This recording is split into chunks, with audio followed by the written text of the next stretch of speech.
tonight, Hollywood celebrated the year in movies. But as we all know, the year has been anything but a party at the box office. Thanks for staying up late with us tonight. I'm Amber Grigley. And I'm Nicole Griffin. Tonight, with the Oscars fresh on our minds, we look at how the pandemic has changed the movie business. The question now is, will that change be permanent? With COVID restrictions in place, movie theaters shut down at the start of the pandemic for many months across the Hoosier state. It left people turning to streaming sites to watch the newest releases. Hulu and Netflix. I think we both mostly did it on Netflix or streaming, Hulu, whatever, cable system. Binge Netflix. While some theaters like AMC locations in central Indiana reopened sooner than others. I mean, I've only been once since last January. Theater seats sat empty at the Regal in Greenwood, which just reopened last week. Meanwhile, the historic Artcraft Theater in Franklin just reopened on Friday. I'll admit, I didn't go many places or do many things during COVID because I was very hesitant to be exposed. But what makes this acceptable is they've reduced their theater size so that, in fact, instead of using 600 seats, they're only using 189 tickets. I have had my 2 vaccinations, so it doesn't bother me too much. I'll still wear my mask. ABC News reports AMC Entertainment posted a net loss of $4.59 billion in 2020.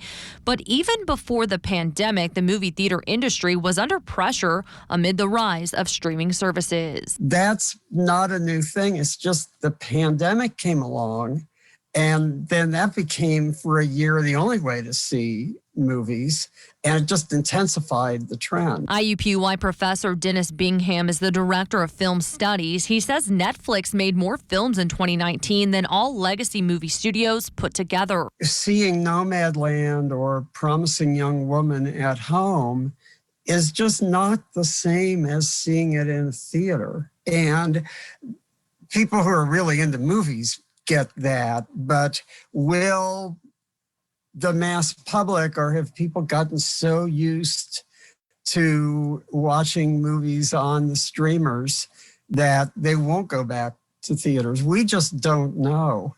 And we won't know until it happens, until theaters start to open up and more people get vaccinated. The pandemic has also been tough for local actors like Bobby Chrisman. For several months there, at least here in Indiana, there were literally no auditions at all. Chrisman has been auditioning for work from home and has done a few commercials. He also shot just one scene of a feature film called Cold Cross. So the movie was supposed to be released this year, this summer, but little old me, I'm the only old guy in the entire cast. So I felt like I was the only one at risk, honestly. And I just didn't feel safe going on set. Same way with commercials. He says there were times he turned down jobs because he did not feel safe. But now that he's fully vaccinated, he hopes to get more work soon. For me, it seems still pretty slow.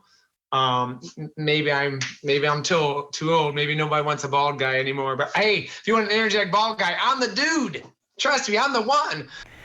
Well, the movie King Kong vs. Godzilla opened a few weeks ago. The IUPUI professor I spoke with says it had a decent showing, and it's being called the first post-pandemic hit.